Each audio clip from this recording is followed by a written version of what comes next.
I just want to welcome everybody and Oki Nistundidani Kitopi.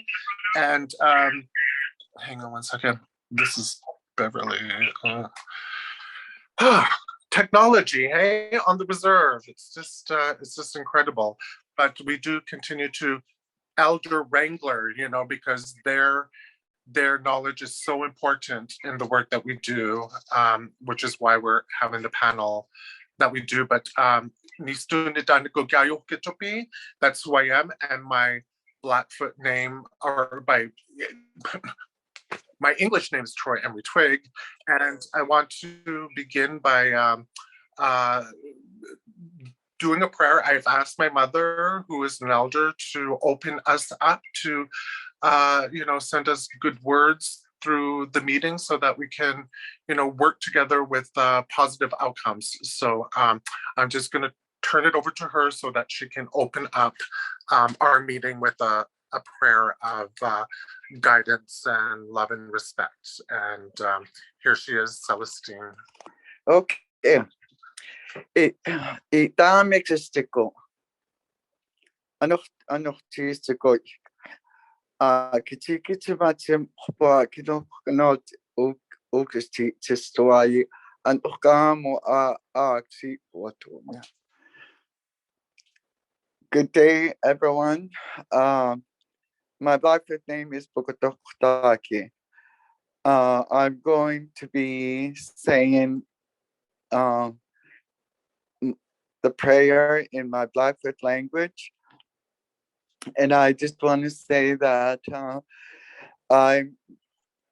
what I'm going to be praying for, I'm praying for each and every one of you. And we Istibadabi oppose the Creator. I ask him that we are standing by him in prayer today. I'm also going to be praying for all of you that whatever ails, burdens, and everything, to be guided through that with the Creator. And so just going to pray for,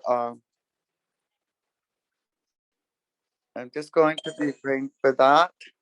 And so I'll be praying in my language. Ayuninaya istibada piopa.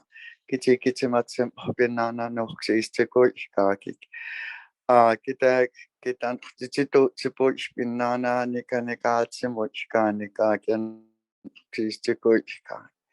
Ayunitako kbe poyaki kistibada piopa ki anikana sukapi kikina Mukamuta pikaki. O kanikaki saipoma pikaki nukutawa. Stamatsukin on this beta pipa nakokansta success nani. Ayo tachomina. Kitikoksna stokinana oxistiko aksukapi. Anikuktaksi pochawaki.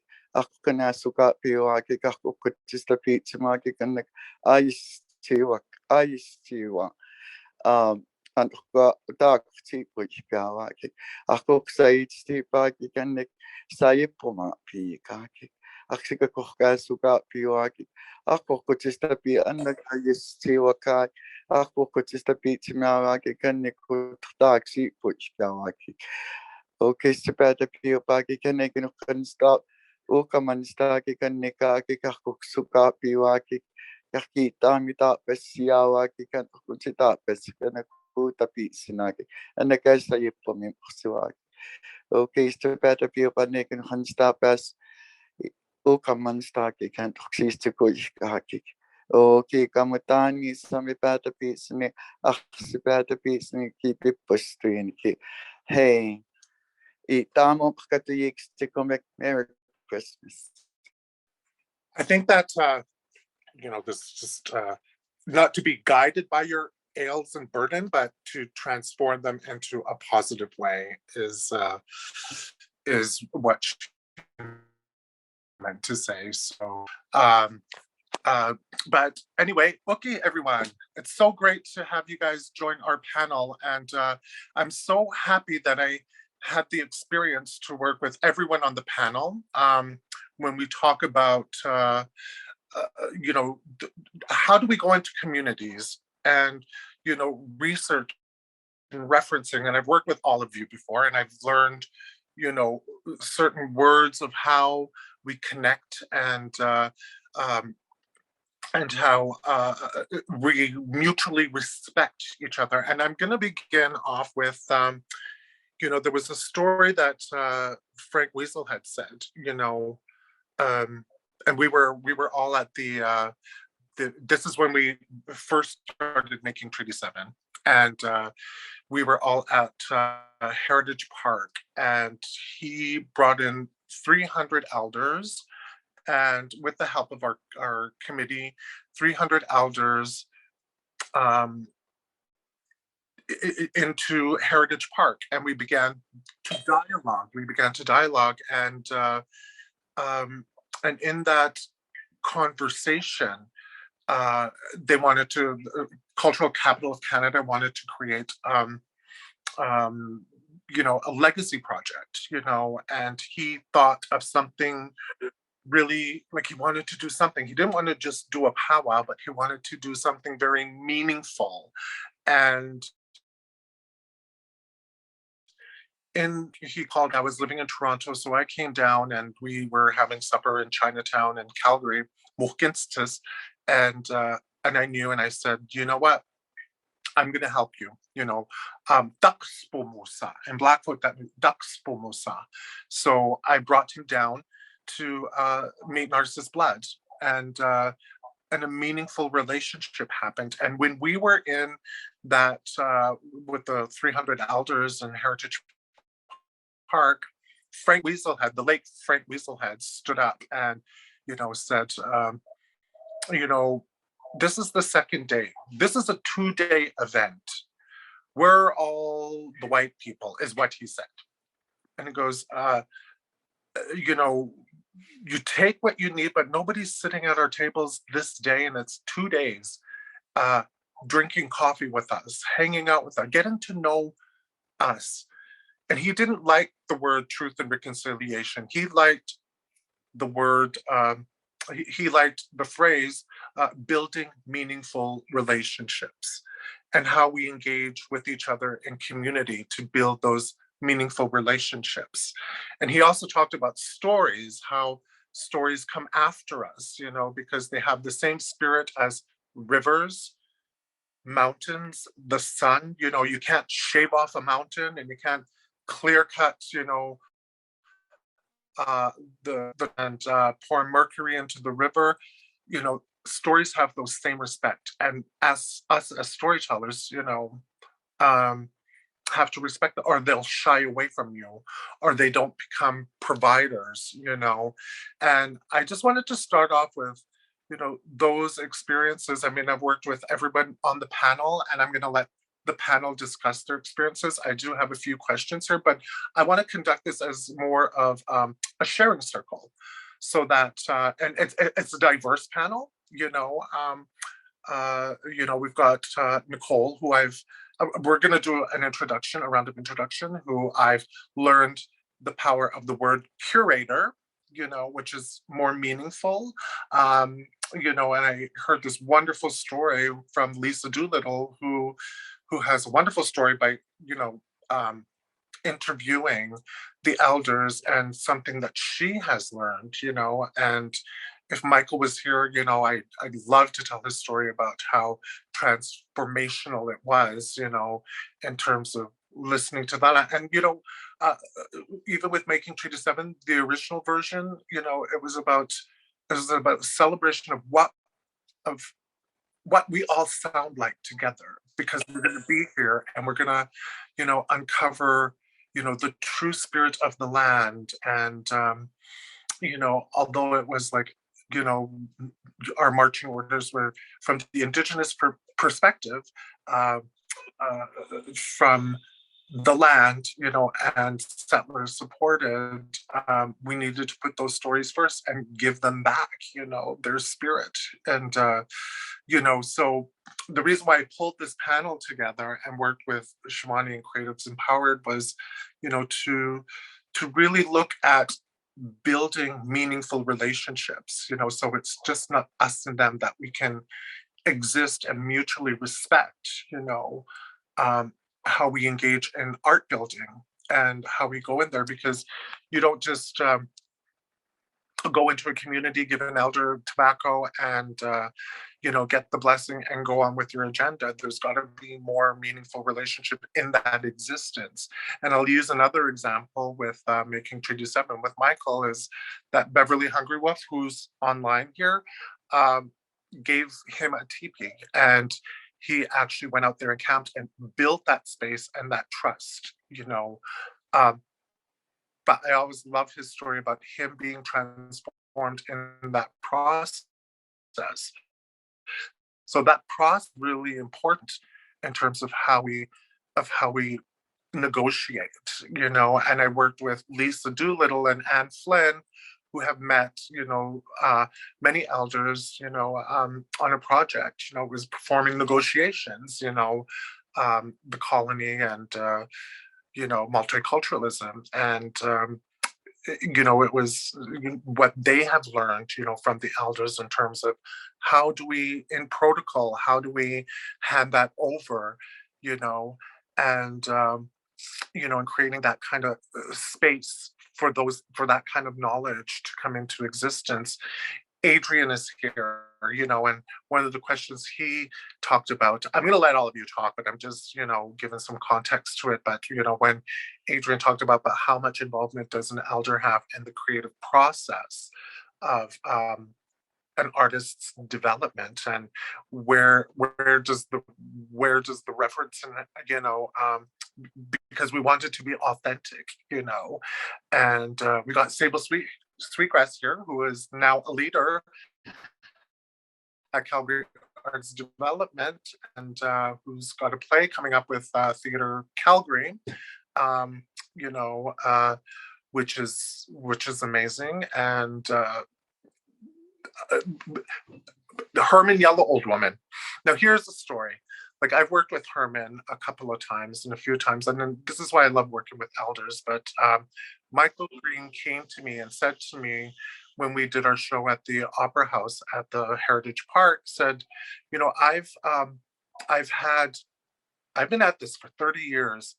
I've had you know, reviews, some good reviews, some bad reviews. But when you get someone like Herman Yellow Old Woman to ask me as an artist to stand up and sing all of us, all the artists in the room, an honor song, you know, that's transformative, you know. So, you know, I wanted to talk about the experiences and how maybe, and like I said to Shivani, maybe this can be a template. You know, we are going to talk about appropriation, because it doesn't just happen with non-native and natives. Other Indigenous people can move, you know, move into a, but it's about that respect, you know, it's about that respect of, you know, like when I talk about Joan Cardinal Schubert, you know, she talks about, you come from a place and you need to protect that. And that protects the knowledge, that protects the identity, that protects the women, that protects, you know, the environment, because we live in the land, not off of the land. And you know, so I just wanted to kind of put it out there and just see, you know, just have a discussion. You know, there's a good group of diverse artists here, and I think we all, you know, need to address this, talk about it, and move forward in a really good, positive way. You know, that you know, I feel smudged before here, and you know, brought the ancestors into the room, you know, so that we're always guided in a good way. So but let's start with the introduction, and I'm just going to go with who I see here, and let's start with Nicole. Thanks, Troy. Thanks all of you for being here together. My name is Nicole Meon. I'm Artistic Director at Springboard Performance, and I've had the great opportunity to work with many of you on who are here today. Troy was asking me to maybe talk about what I do as a curator and presenter, and I spend a lot of time thinking about those two words, and I far prefer the word curator to presenter, and the reason is I think that presenter captures a kind of transactional relationship, and I think that really good art making and holding space for art is much more a relational transaction. And I think that the word curation for me captures the context that one is always thinking about and the deep relations one is developing to your own practice and with the people and the land that is around you. And that informs me greatly in how I think about curation and the work I do. I also think a lot about the gravitational pull. And this might be just my perspective of like what we do on the land. It's been a learning experience for me that on the land is much more like a gravitational pull of energies and histories. And when you're inviting an artist to be presented, you're inviting their responsibilities that they feel, you're inviting their histories and their futures to that moment of the presentation. And so it's not just the person or the artwork you're inviting, but all the gravitational pulls that surround that person and that community. And I always find the most exciting projects are the ones where there's space left for those to acknowledge that and make sure there's space for those kinds of conversations and kinds of ways of considering the context. And that's it from me. Thank you, Nicole. Our next hear from Adrian. Okay, nagsuko. Nastuditanaku apoyuskamapi nitutu siksika. Hello, everyone. My colonial name is Adrian Simpson. It's a real pleasure to be here with you all today. I am coming from the perspective of a full-time contemporary artist. I have my office and studio here in Siksika and moved back home now, probably, gosh, it's going on 6 years now.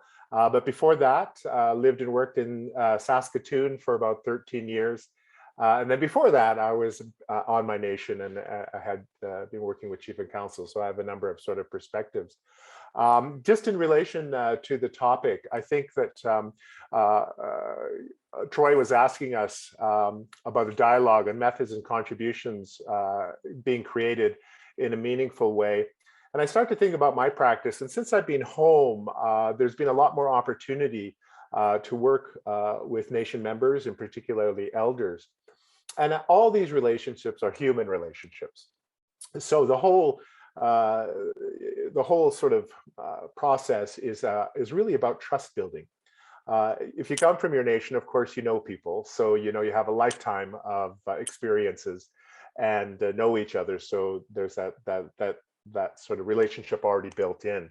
But also, you know, I've been working off reserve and working with elders not from my nation as well. So I think it's really important to ensure that you build those relationships. From a Blackfoot perspective, I always rely on what I've been taught. And when you're seeking knowledge and such, is that you always approach it in a good way by first bringing gifts. And, you know, for the Blackfoot, it's 4 gifts usually, and it's usually tea, tobacco, meat, and cloth.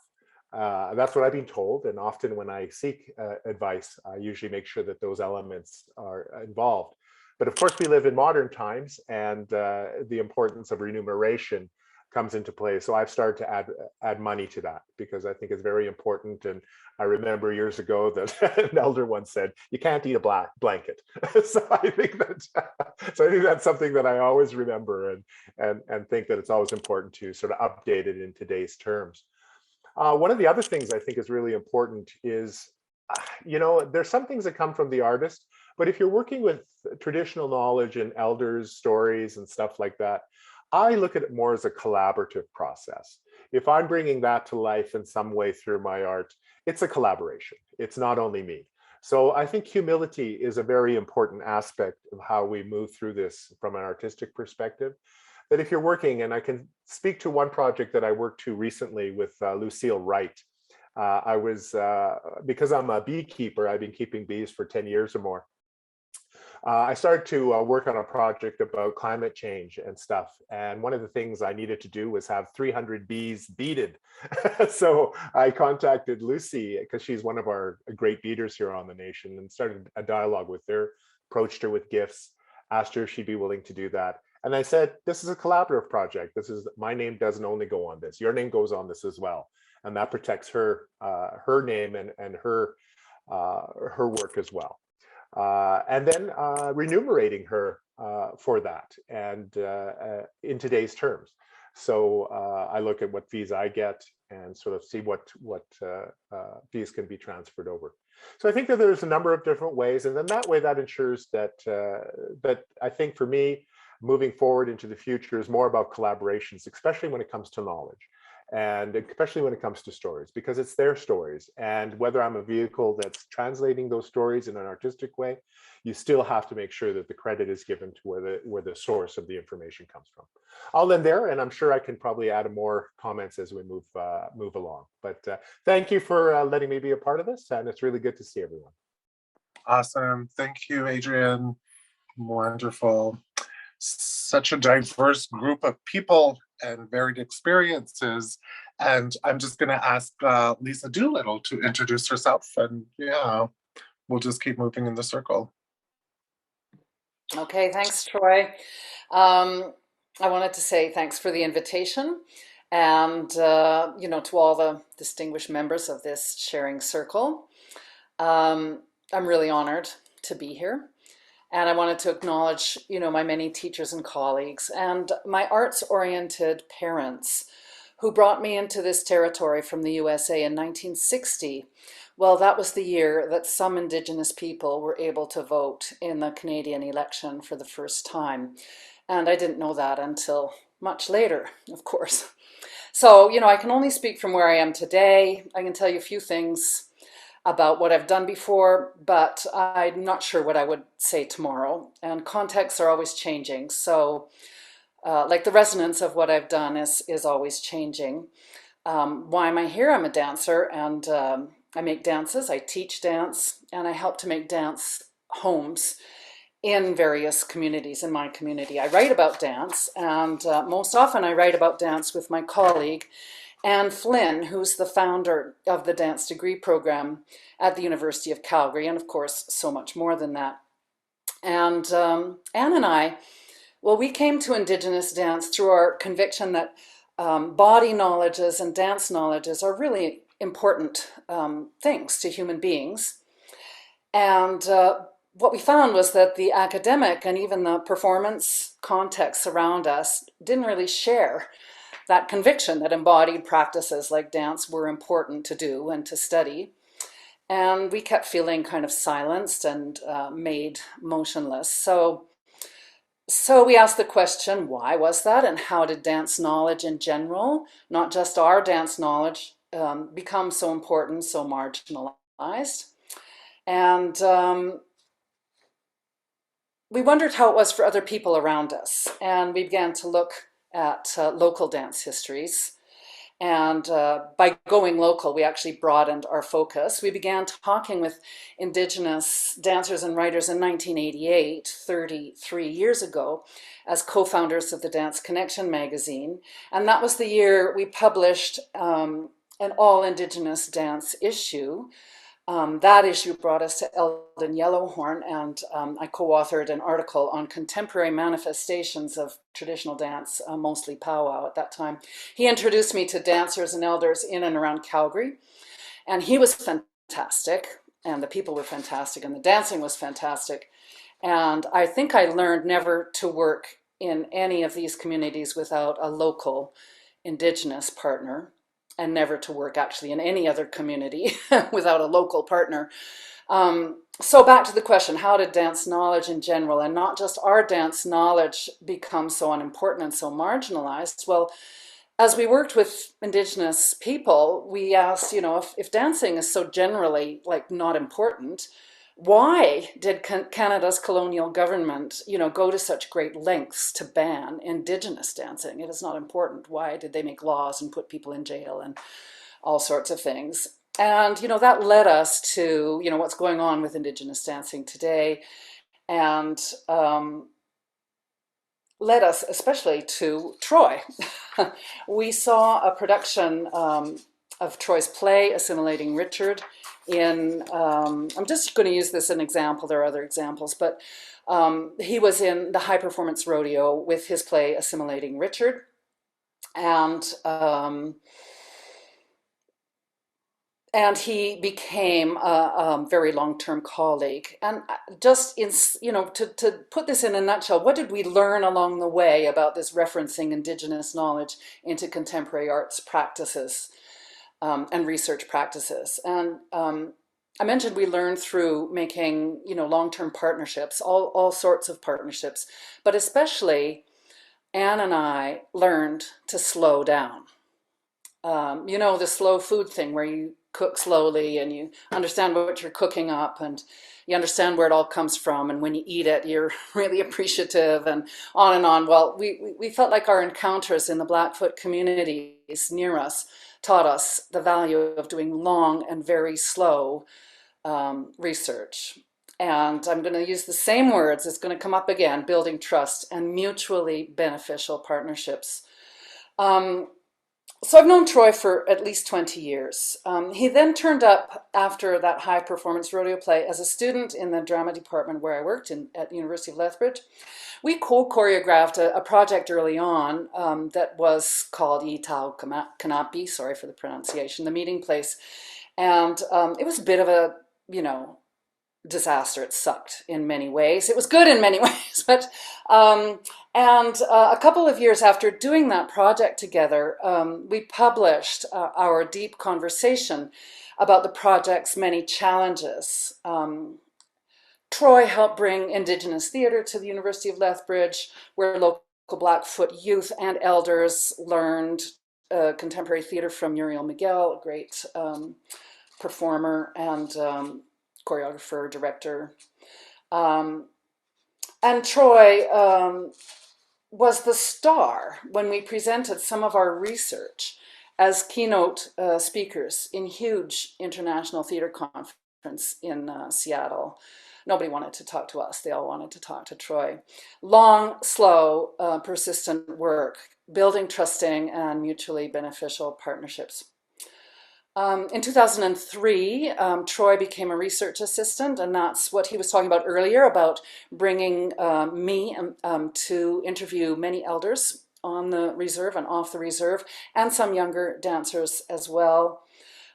He helped us with protocols, he took us to traditional ceremonies and non-traditional events. We talked and talked. And during the interviews, I could tell that one of the reasons the elders would even talk at all to me was because Troy was there, and we had a good trusting relationship with Troy. And I think those experiences of sitting and listening for a very long time to elders' human experiences, personal experiences of residential schools, and you know, I was so naive. I wasn't expecting this to come out in conversations about, you know, Indigenous dance necessarily. And it just deepened the conversation. And I know that as a result, I began to write much more self-reflectively. That's what I began to learn, and much more carefully. And it was really important for Anne and I to find ways to give back, So Troy's and my interviews were deposited in a ceremony at the Blackfoot Indigenous Library. And it's always our hope that that the elders and the dancers' conversations will be useful to somebody, and keep the research in motion, not just in books and articles, but locally and in schools. So I've been changed as a researcher, and I've changed in my relationships to local Indigenous people. And I've actually become a more vocal advocate for social justice. I've tried to take on, not just in this area, but in other areas, to be brave enough to speak up and to work in partnerships with people to speak up about issues that are there. And I've also observed connections from some of our work, some of our research relationships blossom into relationships where Indigenous dance worlds and some settler dance worlds could meet and sometimes work productively together. So local, slow, trust, relationship, and mutual benefit. Thanks so much for listening. Awesome. Thanks, Lisa, for sharing. And moving down the sharing circle, let's hear from Hermanilla Olbonen.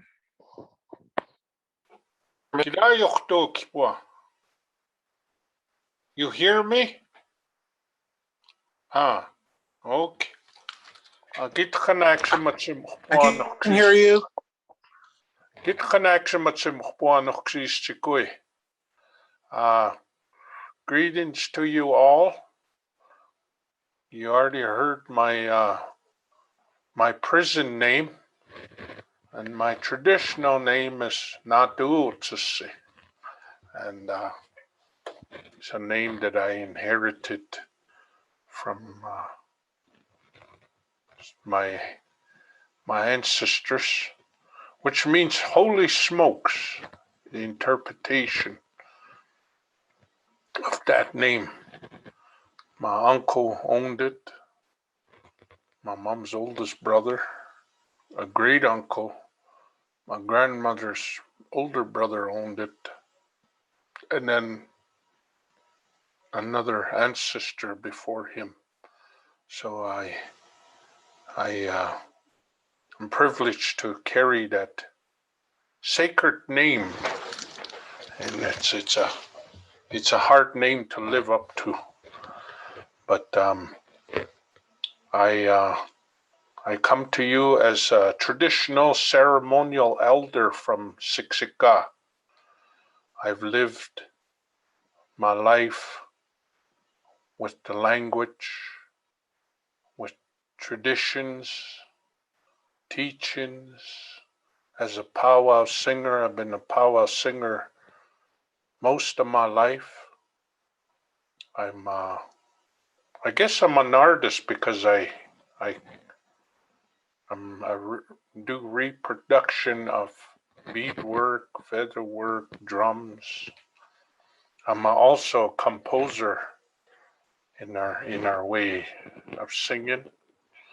I've traveled extensively through my life in North America as a powwow singer and a composer. So I guess I'm an artist that way too. I speak my language fluently. And I'm a knowledge keeper to my people. I teach here at the Old Sun Community College. I assist in teaching, and I teach. As a knowledge keeper in my community, I feel very privileged to be able to help in many ways, young and old. Being able to understand and think in my language, which is Siksika. Many times I have difficulties interpreting English language because Siksika is my first language. I think first in my language before I think in English. I've experienced a lot of effects from residential school. I never realized that till a couple of years ago, how much effect the residential school had done for me and my family and my community. And so with my faith, I'm able to overcome a lot of those difficulties that non-native people will never experience and never understand what a First Nation goes through because of the effects of the residential school. It's only our faith that carries us through, but we still face it every day. Our children and our grandchildren are still being affected by that.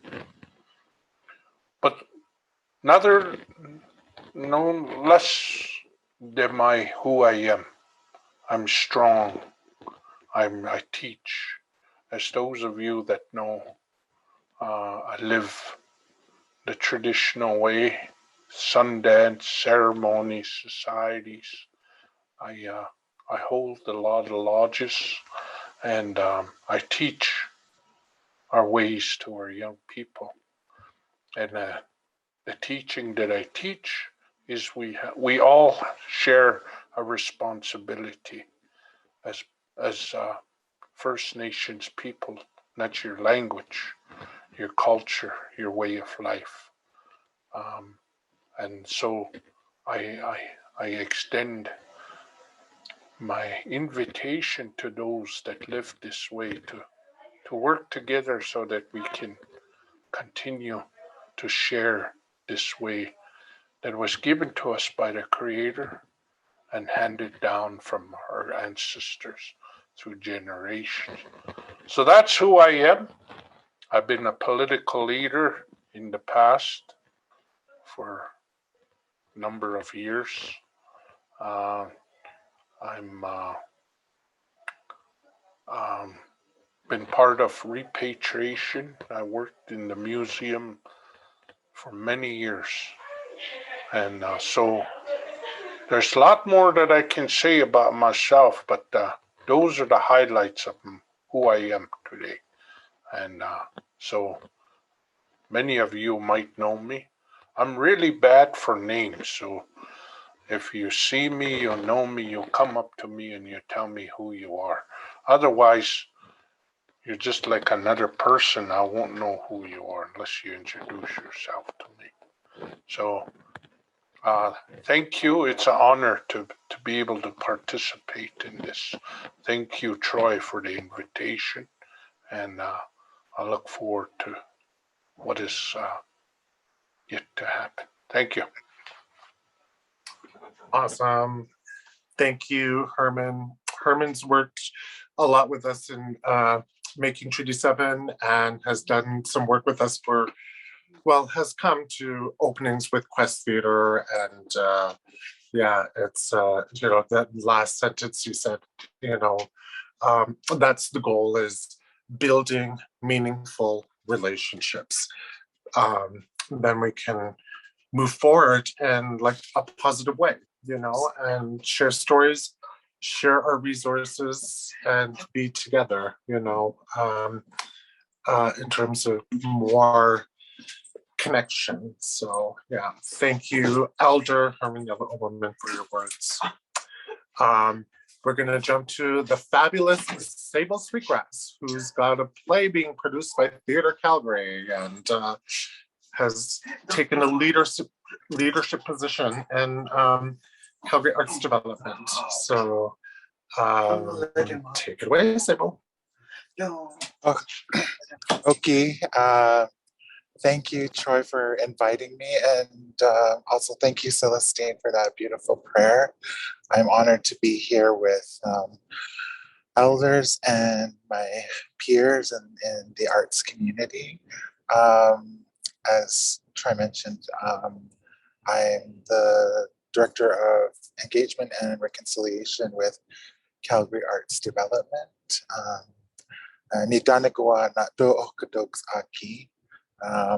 My English name is Sable Sweetgrass, and my family is from the Kainai Nation, the Blood Reserve. I was born and raised in Calgary, Mohkinstsis, and I've lived there most of my life. I did get to spend some time living out on the reserve when I was younger, and it really formed a lot of the relationships that I have with family and my community when I was growing up there. But most of the time I've been in Calgary, and Calgary I consider home. And I started working and volunteering when I was in high school, and been working with elders since that time. Another thing about me is that I'm transgendered, Awawaki, which is a term that one of my elders shared with me to describe part of who I am. And so I came out when I was 14 in 1991, and it was very difficult. It was a very difficult transition for me, and it was really thanks to elders, my grandmother, Sikudan, my late grandmother, and her support that really helped me get through a lot of those difficult times. And so it's, it's something that also, is something that I have to think about too when working in the Indigenous arts community, because we do have a lot of artists who are two-spirited and who are LGBTQ. And so I'm very careful and selective of the elders that I do work with, because in the past I have encountered, misogyny. I've encountered transphobia, homophobia, and so I've had to be very selective and careful of who I work with, making sure that the elders that I'm talking to, that I'm working with, are legitimate knowledge keepers and ceremonialists, but also that they are safe to work with, and I think that's really important. I've had the honor of working with so many great elders, mostly like a lot of them that I've worked with are my elders, Blackfoot elders, and I just feel very lucky and fortunate to have learned from a lot of them and heard their stories and the lessons that they have to teach. And so I take it very seriously, and I'm just really glad to be a part of this conversation. So thank you very much. Thank you, everyone on the panel. Beverly unfortunately had to go, but this is going to be recorded, so she is going to get all the questions, and she'll look at it, so that she can listen to it. And she's stranded out on the reserves, so weather is a thing. But yeah, thank you for everyone's introduction. We're going to move forward. I have, just to pose the question, and I know we're going over time, and sorry for the late, coming into it. But for those that want to stay and could stay, we are going to take questions. But I just want to pose, the first question of what was life-changing for you in the panel? And I'm going to pose this to Nicole and Lisa in terms of connecting to Indigenous communities. I know that, Nicole, you came down and you spent 3 days in a teepee, and you were on the Begani Reservation, and connecting. Then we also did ceremony with Lisa, just in a phrase or two. It doesn't have to be that long, but personally, what was there anything that was self-changing to you? You know, Leroy Little Bear talks about the paper nation landing on top of the true nature of the land. And as we tried to uncover that, you know, I heard a story, you know, about the Dunbow, you know, being the land eroded, and this was years ago. The land was eroding and exposing, you know, those kids that were thrown into the land. Some of them never made it home, like in terms of residential school. You know, and I often put the truth and of history, you know, into, you know, sometimes this will get hard, but into, you know, my storytelling, you know, and like with several institutions and festivals, I'm told not to talk about that because it is a dance school or this is a dance program and blah, blah, blah. But I put that work in my work. And so when I tried to explain the philosophy of the land, when I learned this, the land exposing the truth. And one thing I learned about Narcissus was that our bodies are in relationship to the land. So when Dorothy First Rider said, you know, we didn't sign treaty to Michael Green, we made treaty because they smoked the pipe together. So that the land will always remind you through your body, because if you take an imprint, you know, a very, you know, an imprint from, you know, the top, that we're reminded that the land will always speak truth. So when all of those kids were exposed, you know, I had to say to one of the elders from Picanha, I said, I need to go up there, you know. There was no Canada Council funding for it. We just had to go. We took tobacco and we put it down, and you know, and they had to be reburied, you know, a few years ago. But so now all of the exposing is happening throughout the land. So you know, when you did come to stay, and you know, and Lisa and Anne did the ceremony at Red Crow College before it burned down.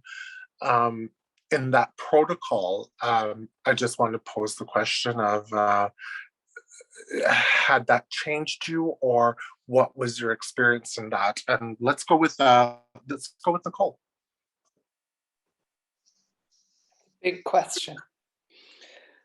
There's, I think it's, for me, it's layers of accumulation, Troy.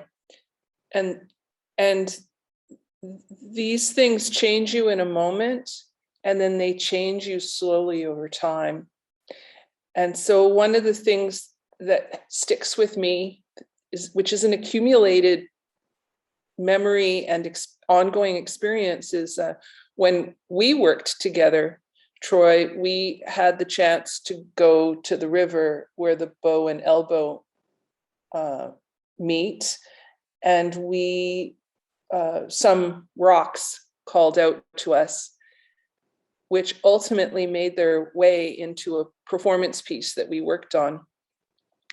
But I still have those rocks, those two rocks. And it's one large stone and then a smaller stone that sits balanced atop. And they sit on my dining room table. And I look at them every day. And I'm reminded of their kind of groundedness and the precarious balance.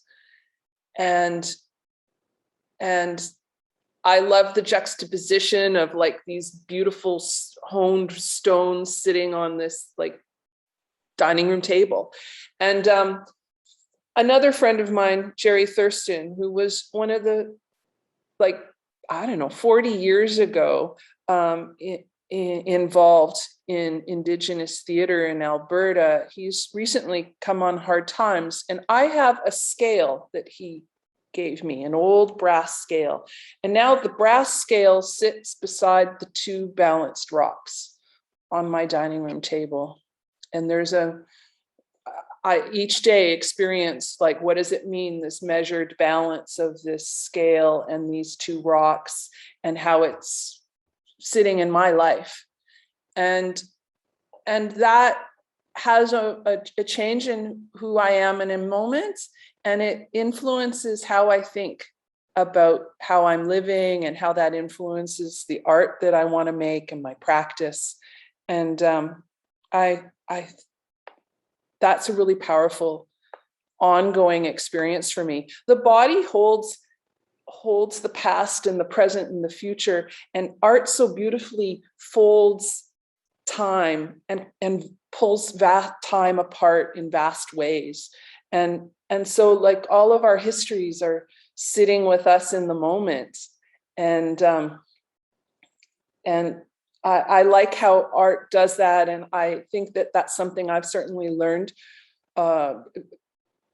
from particularly being in Blackfoot culture, as to how that there's space for both. And then I would just mention too, I was really lucky enough to work with Joshua Whitehead a year ago on a piece based on a book they wrote called Making Love with the Land. And Joshua selected artists, BIPOC artists from kind of Western Canada, to interpret parts of the writings from the book. And Joshua has an incredible way of just love through the process that makes space for everyone's individual perspective, that's just stuck with me. Especially in the hard times, when one can kind of name the value, and then name the vulnerability when you're with someone or a difficult moment. And by naming the value and maybe the vulnerability, that's a beautiful place that opens space to move forward. So that comes to mind as resonant moments for me. Thanks. Cool. Awesome. Thank you, Nicole. Lisa, any thoughts on that subject? Yeah, I kind of threw everything into my introduction, but I'll just say,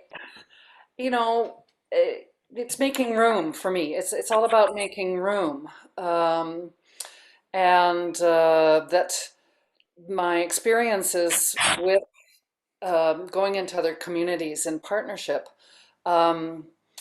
really showed me that from a position of privilege and power, that I can make room, and that I always should. That's what those early experiences kept telling me was, you don't have all the room. There is no neutral. If you believe in what you're doing in these partnerships, then you make more room, and you make it happen. You actually take steps. You do it. You don't just research it and write it. You make steps. You like by walking into these other people's rooms and into their lives and into their stories. It's like, no. From where I am, wherever I am, I have to make that space. It's not just mine at all, and I think that's in the whole process. That's really important. So thanks.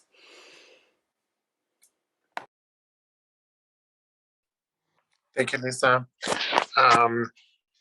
Great, thanks, Nicole and Lisa. It's great to have you on the panel, and it's really great, like in the learning process of how we build meaningful relationships. And it's important to hear the transformation and what has been learned, from the Indigenous perspective. So it's not just us and them and, oh, it's hocus pocus, because if we don't understand each other, then we do not connect. And that's my biggest lesson from Frank, was like, why are they not sitting at the table with us and having coffee with us? It's day two. Where did they all go? And it's just us elders talking together, that that we can engage. And it was really, you know, um, amazing to have, Nicole come down and camp out in a teepee and be gunny, and you and Anne to do the ceremony that was suggested by Narcissus Blood, to really engage in that, that it happened, on the land. And yeah, so thank you for your stories and stuff. I know we're running out of time, but we have a lot of things to get through. But I did want to ask the artists, what are the protocols that are beneficial and how we utilize Indigenous knowledge in building contemporary art? What is the space? Sorry, I have a dog. What is the space and meaningful engagement in this space? Because there's a new space being created in terms of protocols, in terms of appropriation, um, that we need to address, that we need to figure out what that space is, and so this can be beneficial to other communities, and Indigenous, non-Indigenous involvement. And I know, Adrian, you spoke a little bit about it, today. And so let's just maybe hand it over to Sable for a little bit. And Hi, if I'm Troy, not, can you hear me? yeah, I can hear you. Great, thanks. Yeah, it's I guess speaking as an artist, as a playwright, and working on making Treaty 7, that was where I really got to see what it was like to, as Adrian put it, collaborate with an elder.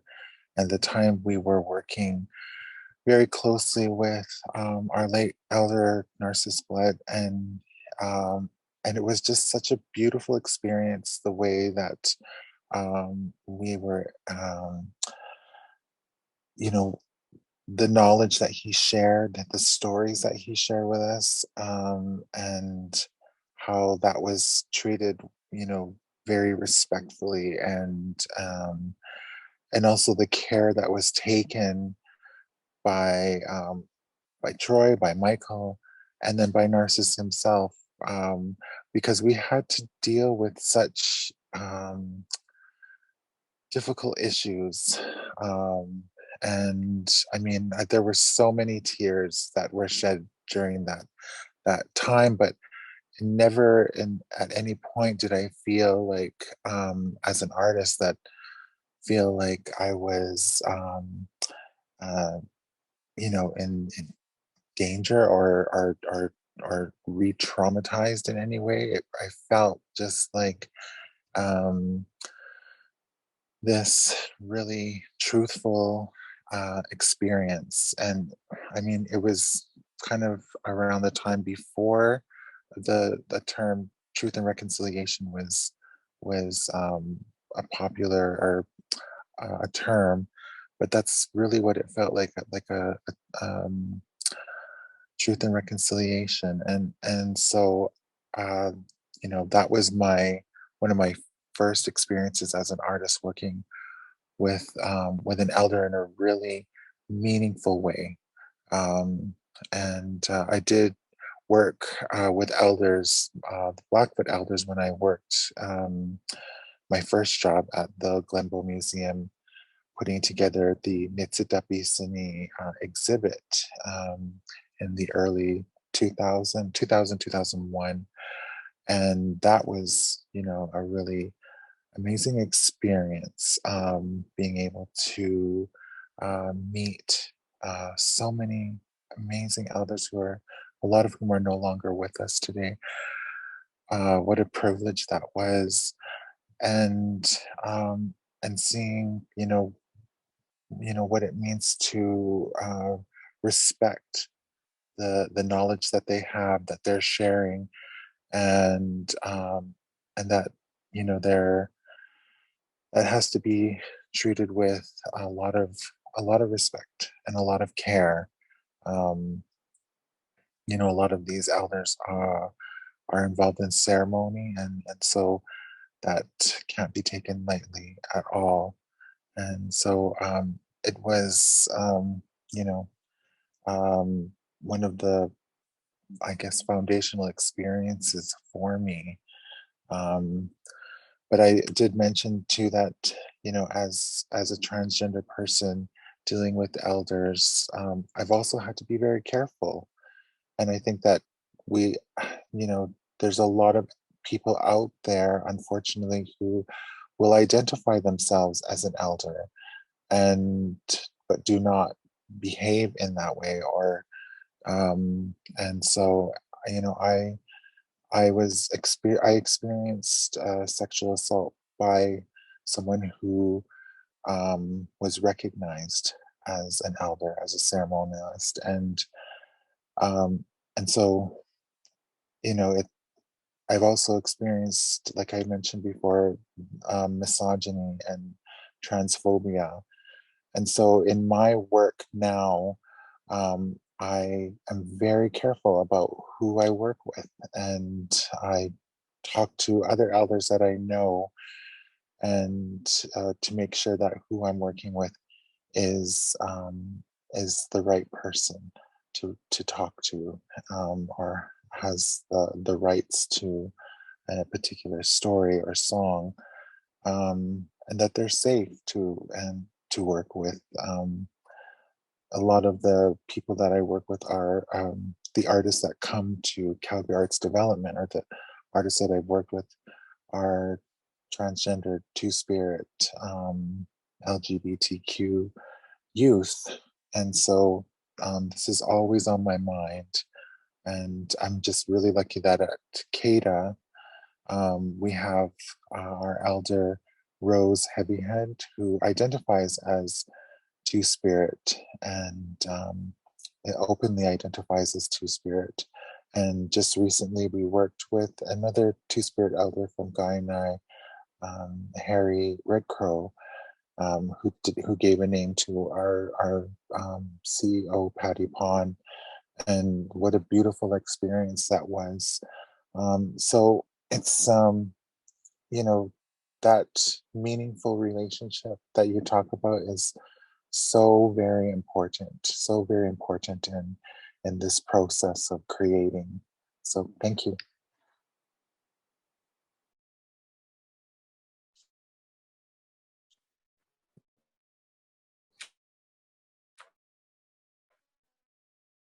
Thank you. So, thank you, Sable, for those very meaning is so important, you know, and I'm character for, you know, shows, and I agree with this wonderful character who is two-spirit, who becomes the land, and but you know, like you, it's like, you know, how do we create inclusivity, you know, in terms of the work that we do, because, you know, I'd love to have seen myself there, you know, when I was young, and, you know, but I only had Liza, Madonna, and, you know, what, Barbara Streisand. but, um, but yeah, so it's, you know, it's a battle, and we still battle, but with our elders and our true history, we can really uncover, you know, a lot of what's behind that, you know, in terms of, you know, that diverse nature and that talent, you know, because it's about personality, right? That's what it's about. And when I heard that story from an elder when I was in kindergarten, he came from up down, you know, where across from the border, told us, how loved are you? How loved are you to have a creator that loves you so much, that created people of different colors, different sizes, different, you know, from different places, so that you'll have stories. And that those stories are love, because they have life to it, as I explained earlier, and they tell yours, and they can tell theirs. Will never get bored because, that's how loved are you. And when we understand that nature, when we understand those elders' words, it's it shifts the prejudices, and then we're all inclusive. So yeah, thank you for your words, Sable. Yeah. So now I'm going to go to Herman, our elder.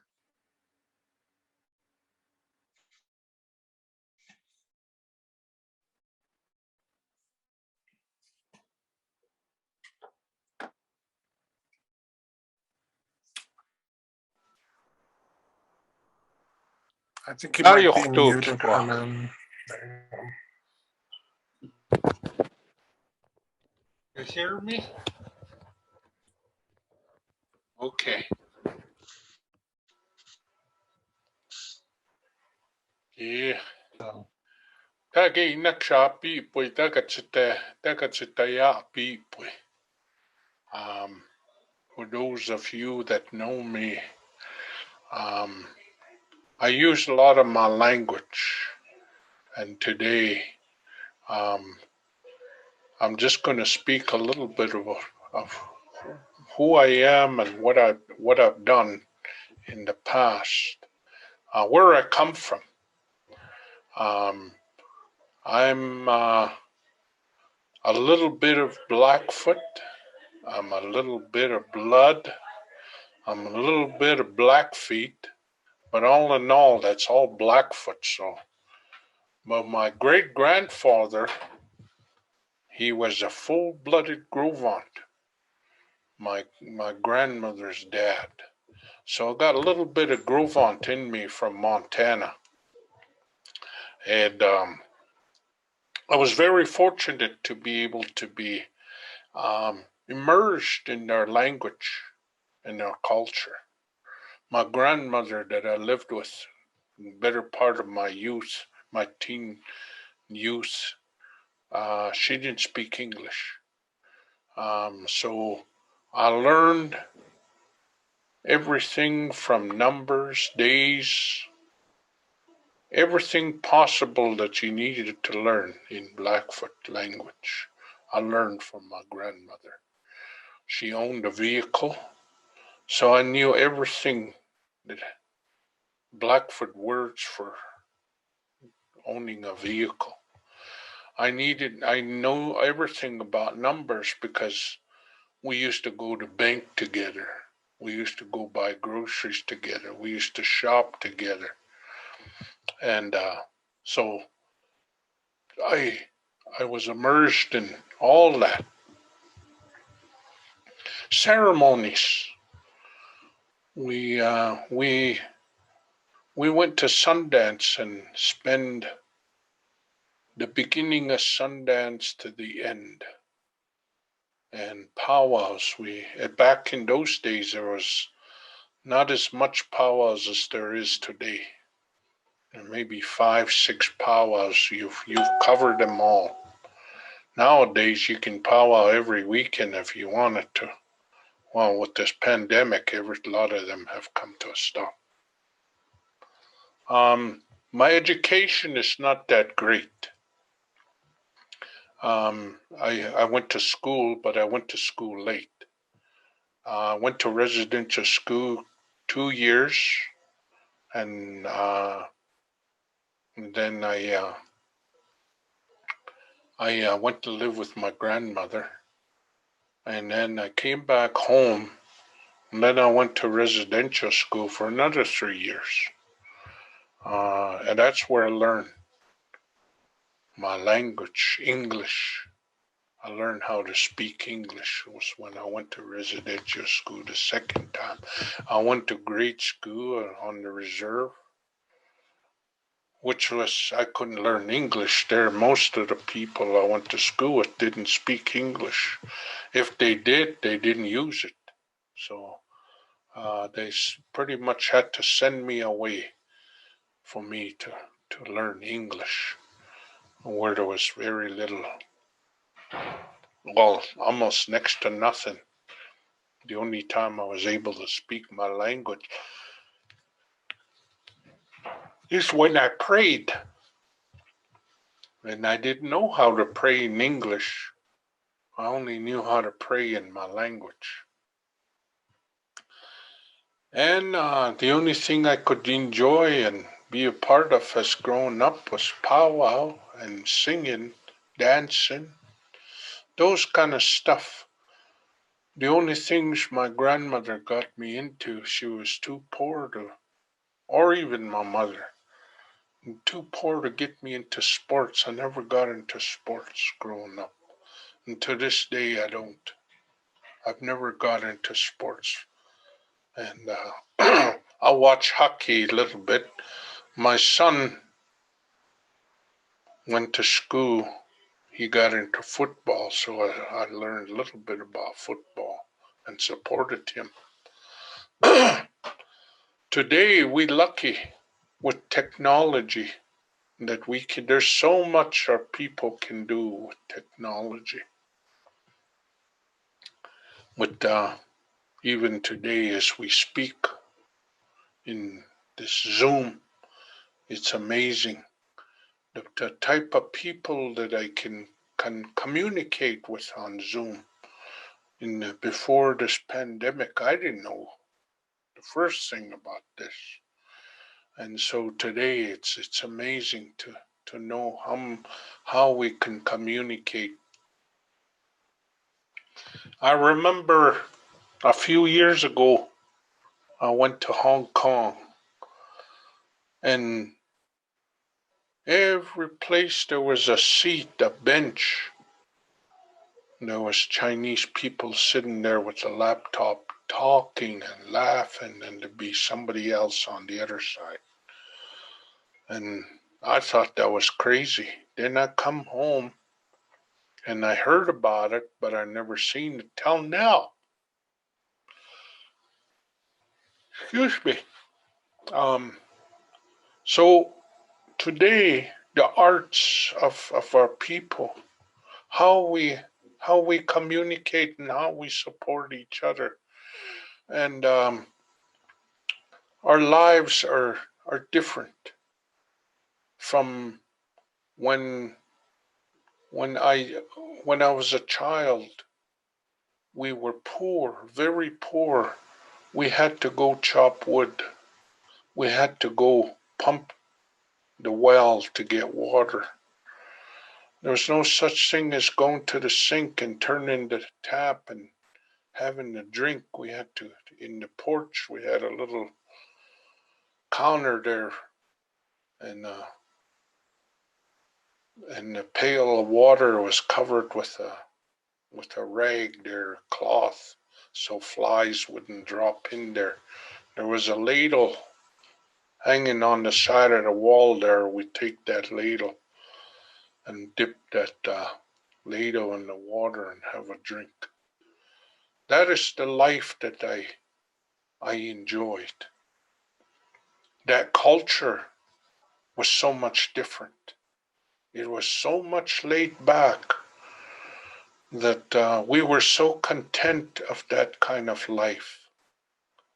And I remember all of a sudden in the 80s, my grandmother got a new house.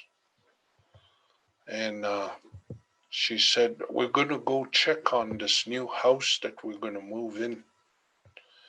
And I wasn't living with her full time. Her and my sister and cousin, they went up and they left. And they came back and she's kind of laughing. She said, it's luxury in Blackfoot. Nita Pichoa, please, she said. Beautiful lodge, she said.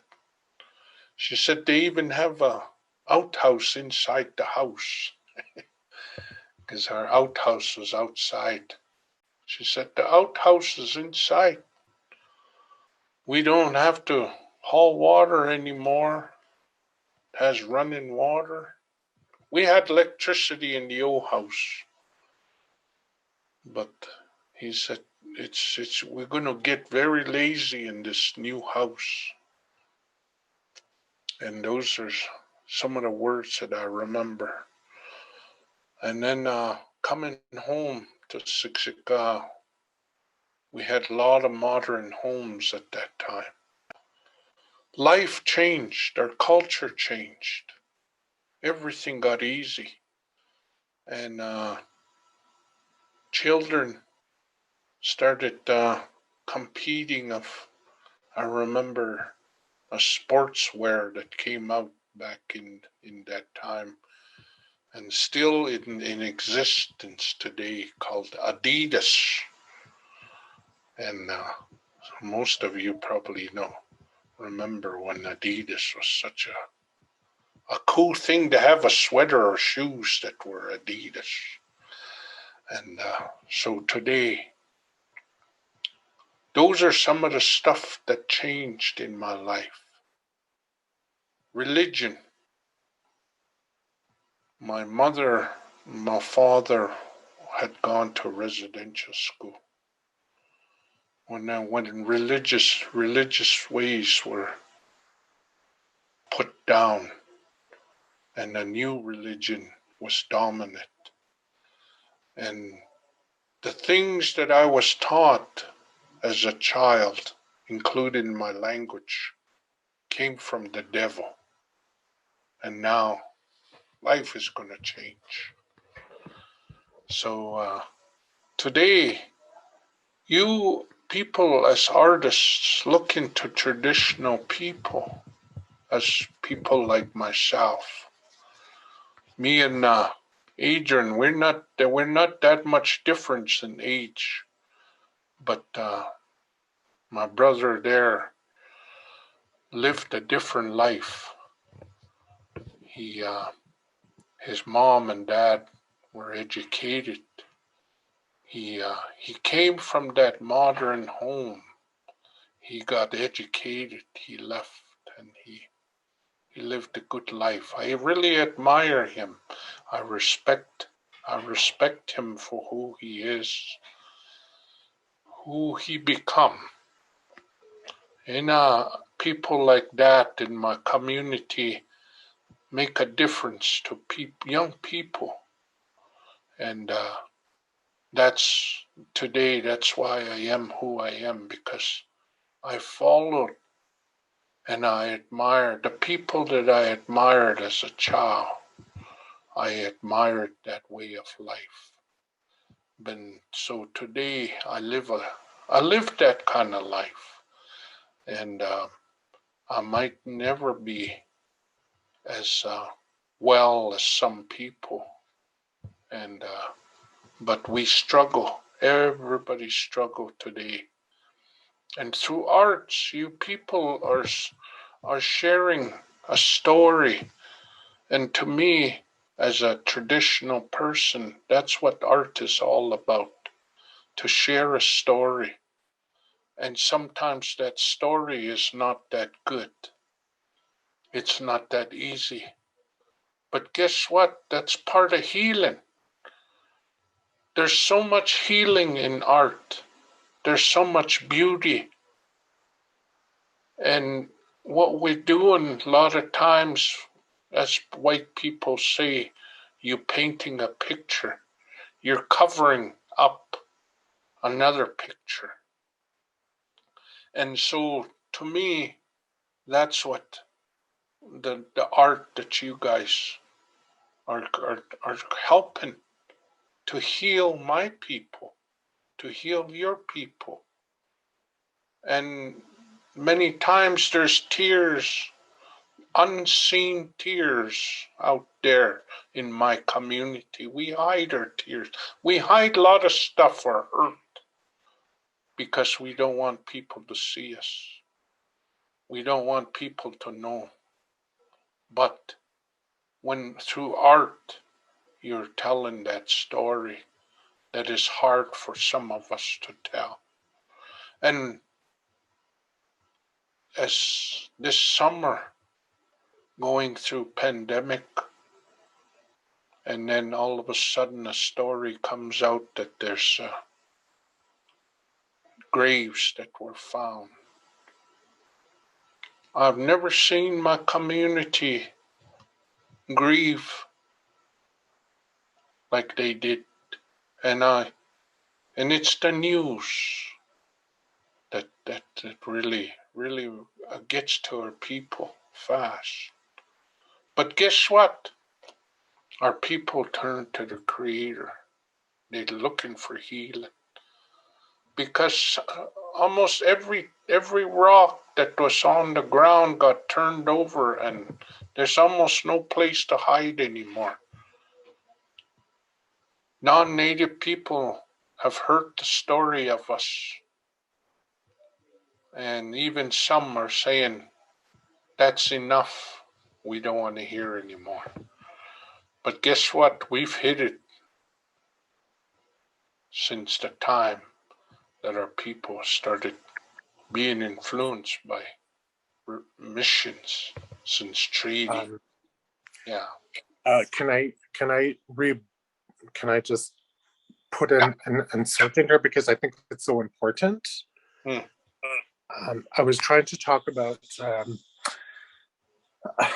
I can't find it and I can't put it up here, but I was talking about Joan Cardinal Schubert, who is in Hands of History, which is the Loretta Todd movie that she did. But these are her words. And she said, we need to learn from the wisdom of our ancestors. We need to recognize the hard work of our predecessors, which has brought us to where we are today. Mm-hmm. Canada is an image that hasn't emerged yet, because this country hasn't recognized its First Nations. This whole foundation is shaky. If Canada was to emerge as a nation with identity and purpose, we would have to absolutely accept First Nations art and culture and what it has to say to about all of us, and the spirit of the land.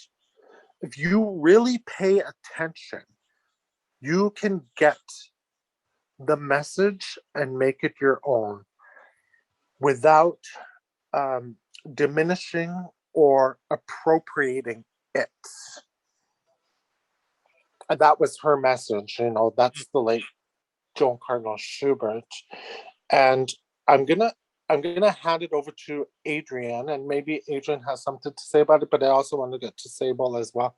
We're running really bad behind time, but thank you for everybody who's staying in the conversation, but there's so much to talk about. So we'll go with that quote, and I'm going to hand it over to Adrian, because Adrian and I have worked with Joan and we've learned so much from her, and then we'll go to Sable's comments on the project. Thank you, Elder Herman. You always have so much great things to say, and we learn. But for the sake of time, we're just gonna move on with the agenda. Okay. Well, thank you, Troy, and thank you, Herman, for your lovely and kind words. Just so lovely you're just up the hill for me. It's so great. Anyway, I'll just be quick. There's a couple of things that really resonated with me, and it's one of the things that when working, with your people and with Indigenous people, one of the things that I think is really important is what I believe Lisa said, is this idea of slowing down. The whole thing is that sometimes you don't know what you think you're going to get turns out to be something completely different. And I think that that's another lesson, in the sense that my experience has been in coming back home, because in a contemporary world, in the contemporary art world, and with granting and with all that sort of stuff, time, we always have to do things quickly, we always have to get things done, we always have to do that things. that doesn't necessarily work very well in Indigenous communities, because really we do approach things in a slower way, and the slower way really allows us to sort of step back and take a look at what we're learning, take a look at what we're doing, and really sort of hopefully within that see if we're going in a direction that is appropriating, if we're going in a direction or another direction. It helps us to understand what we're doing. So I really believe that, and also that patience that comes along with that. Listening to stories, and I think that that's the really sort of important thing, is the act of listening, and really allowing that information to get deep inside and understanding that. If you do that, you can be pretty guaranteed that the resulting work that you do and how you progress will be done in a good way. I truly believe that. And then just the tenets of kindness and honoring and respect and humility, which is a huge part of Blackfoot being, is so important. And I think if you follow those things and have them in your heart as you work with elders or anyone from the community, you'll do it in a good way. So I think I'll leave it at that. And thank you.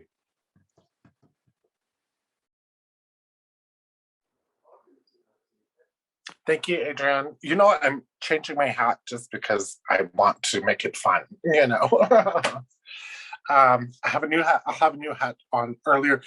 Let's go to Sable. Sable, do you have any thoughts on that? Yeah, just what Adrian said about listening and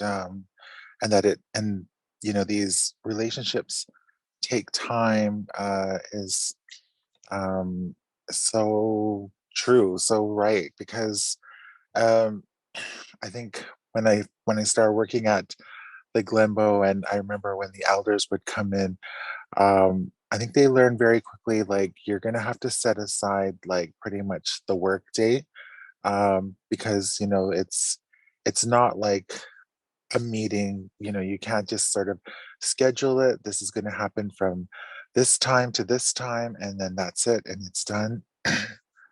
When the elders would come in, I knew, like, okay, my colleagues would be like, they already had their whole schedule built for the day, and I was like, yeah, okay, I'm just going to put this whole day aside, and because I knew elders were coming in.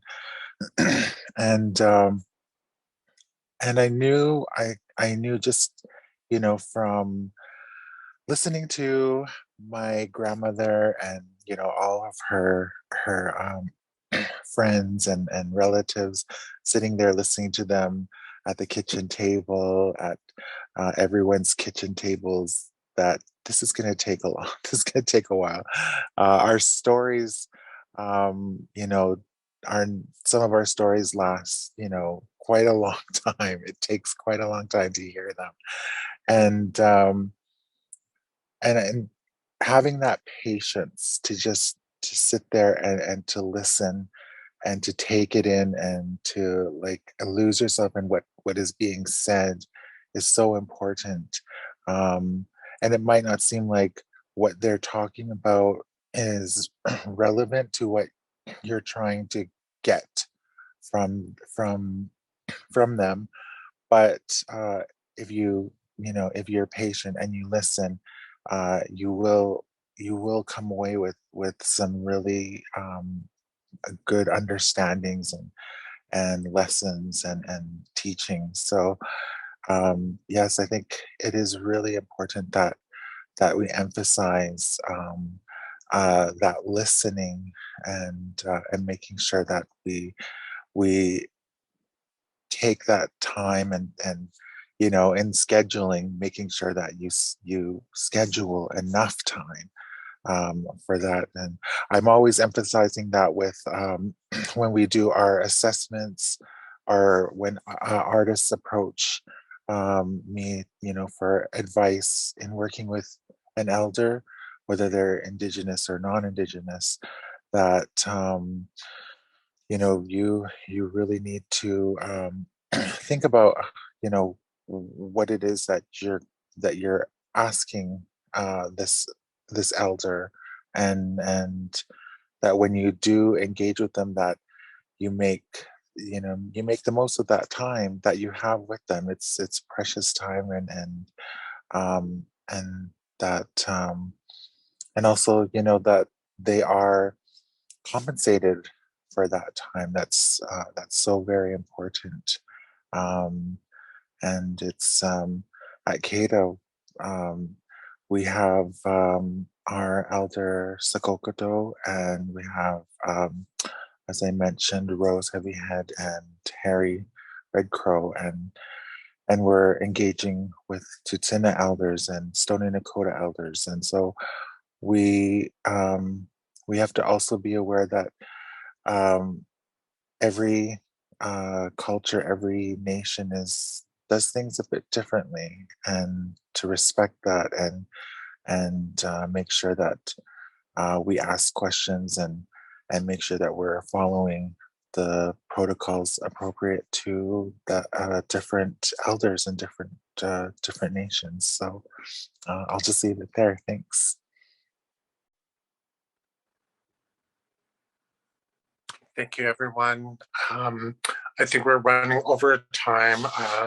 This has been a wonderful panel, and yeah, thank you, everyone, for joining in. But it's I'll sum this all up and stuff. But it's a wonderful conversation where we can look at that space. There's a new space in cultural development, and I would like to thank Cultural Empowered and Shivani for all of her hard work in creating the space where we can have this dialogue. And this seems like it's going to a 3-day event at the BAM Center, kind of thing, because there's so much to talk about, and how do we utilize elder knowledge, not just elder knowledge, but traditional knowledge into contemporary art. And we all have to work together. We all have to do it together, and we have to do it properly, But what is that properly, of how we engage? Because we've got theaters, we've got the musicians, we've got so much, but how does that knowledge translate, into that world is a discussion. This is just the start of the discussion, so that things are properly taken care of. And I really want to thank Shivani and Creatives Empowered for creating the space for us to have this dialogue, because it is really important. As BIPOC people, we know how important it is, that it does not become economy, but it becomes dialogue. It comes from the land, and I'm not speaking on their behalf, I'm speaking on mine. So, but thank you for engaging with us tonight. It was a wonderful conversation. Thank you to the panel. Oh my gosh, thank you for being here. It was amazing. It's unfortunate that Beverly had to leave, but yeah, let's just keep moving forward in a positive way. All right. Thank you, Shivani. Thank you to the panel. Thank you, Creatives Empowered. We'll continue on. Bye.